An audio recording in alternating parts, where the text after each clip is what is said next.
guys, previous session we are seeing about a factor affecting in which three factors, and now we are seeing session this session middleman's factor is the fourth session.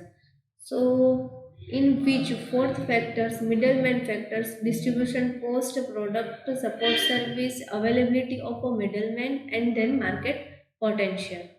In which first, a distribution cost. Generally, direct distribution is comparatively closest than the using middlemen. Selling through middlemen is a somewhat reasonable with the respect to total purchase of consumer.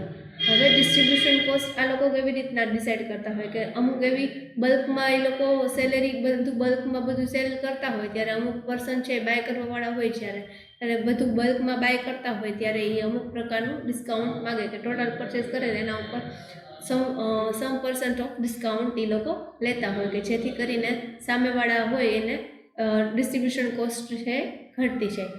Second is a product support service. In case of a product like car, scooter, television, computer, mobiles, etc., after sales support, service maintenance, etc., required.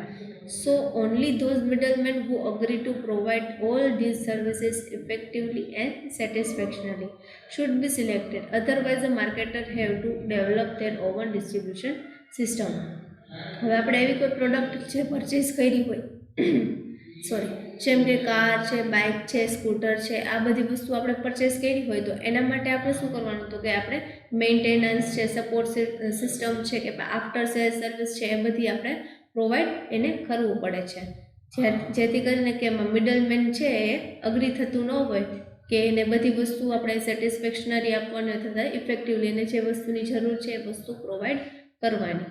Should be selected એટલે ત્યારે એ વસ્તુ select થાય, નહીતર તો પછી શું થાય તો કે આપણે પોતાની ડિસ્ટ્રીબ્યુશન ચેનલ આપણે શું કરવી પડશે તો કે ક્રિએટ કરવી પડશે. Third is availability of the middleman. Marketers have to appoint only those middleman who can provide effective delivery and the product all the support services like satisfactory and in this level. If the type of middlemen are not available in the market, then till that time marketer have to manage direct distribution system. હવે એવી રીતના કહેવા માંગે છે કે middleman જો available ના હોય તો એની ડિસ્ટ્રીબ્યુશન ચેનલ કેવી રીતે સક્સેસફુલ થાય કે કોઈ એક જગ્યાએથી બીજી જગ્યાએ ટ્રાન્સપોર્ટેશન કોસ્ટ, ડિસ્ટ્રીબ્યુશન કોસ્ટ કઈ રીતે એ લોકોનો રિડ્યુસ થાય કે મિનિમમ ક્રિએટ થાય. અને fourth is a market potential. While selecting middlemen, marketers have to variety and verify the capability of the consumer and the marketer to generate a large volume of the sales. Marketer potential કેવી રીતે જેમ વધારે પ્રમાણમાં માર્કેટને cover કરવું હોય ત્યારે આપણે મિડલમેનની કેવી તો કે જરૂર પડે છે અને એ લોકો વેરીફાઈ કરાવડાવે છે. Now fifth is a external environment factor. External environmental factor are first is a competitors distribution system, second is a legal constraint, third is a tax structure, and fourth is a economic environment. Competitors distribution channel. While the selecting distribution channel, marketers should also analyze the distribution channel of their competitors. હવે પોતાની distribution channel create કરી હોય તો એના કોમ્પિટિટર્સને એ વસ્તુનું ખ્યાલ આવવા દેવાનો નહીં. Marketer may use for distribution his product. Marketer એની પોતાની વસ્તુ ડિસ્ટ્રીબ્યુટ કરવા માટે ચેનલ ઊભી કરી હોય એના માટે કોમ્પિટિટર્સ માટે નહીં. Second is a legal constant. The legal structure of stage and other restrictions would be considered by marketer before finalizing any distribution channel. હવે કોઈ પણ ડિસ્ટ્રીબ્યુશન ચેનલ ફાઇનલાઇઝ થાય ત્યાં સુધીમાં લીગલ એટલે કે કોઈ પણ પ્રકારનું આપણે સ્ટેટને અધર રિસ્ટ્રિક્શન્સ અમુક રિસ્ટ્રિક્શન રાખવામાં આવ્યા કે તમે આ વસ્તુ પ્રોડક્ટના સેલ ના કરી શકો, આ ન કરી શકો, અમુક ટાઈમિંગ ડિસાઇડ કરવામાં હોય તો રિસ્ટ્રિક્શન મુજબ આપણે ચાલવાનું રહે છે. Then third is a tax structure. GST is one of the biggest tax reform since independence. GST will subsume almost all of the indirect taxes and levied by the state and central government and will make a significant impact across the industries.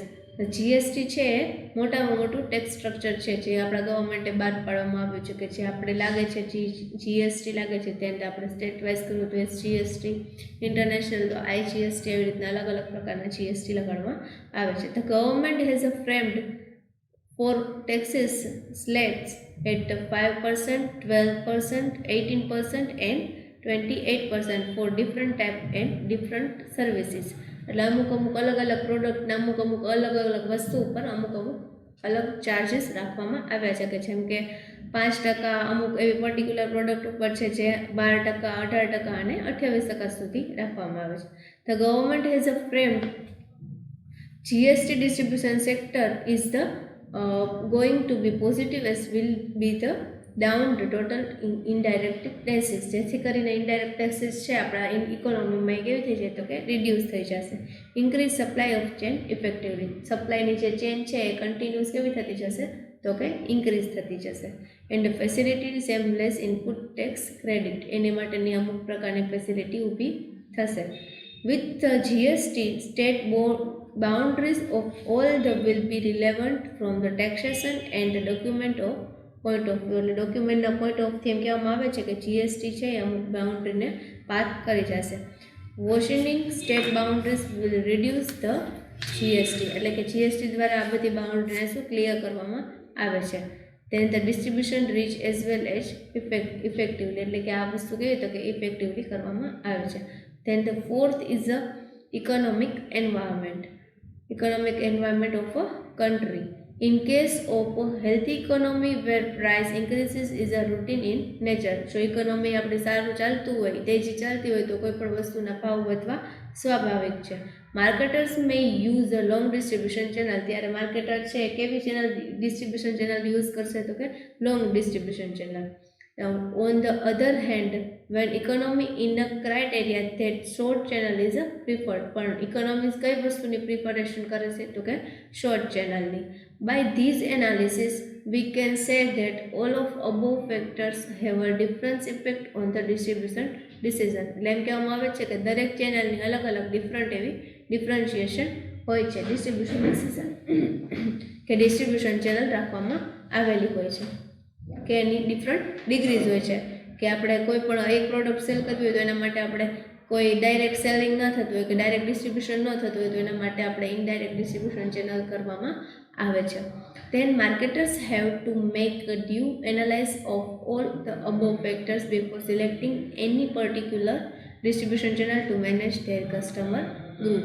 હવે એના ગ્રુપને manage કરવા માટે એ ગમે એટલી distribution ચેનલની પેલી સરખામણી કરવામાં આવે છે કે જેથી કરીને આપણા કોમ્પિટિટર્સ હોય એ વસ્તુ સુધી ન પહોંચે. એટલે કે ઇકોનોમીને આગળ લઈ આવવા માટે અમુક એવી એક્સટર્નલ એન્વાયરમેન્ટની એવી પ્રવૃત્તિઓ કરવી પડે છે.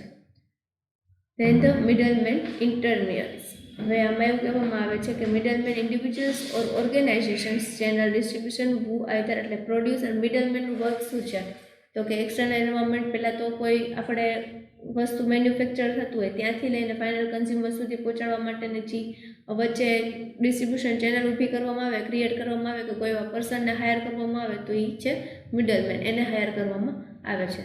So this is the external environment factor, and this factor is affecting market channel. Thank you very much.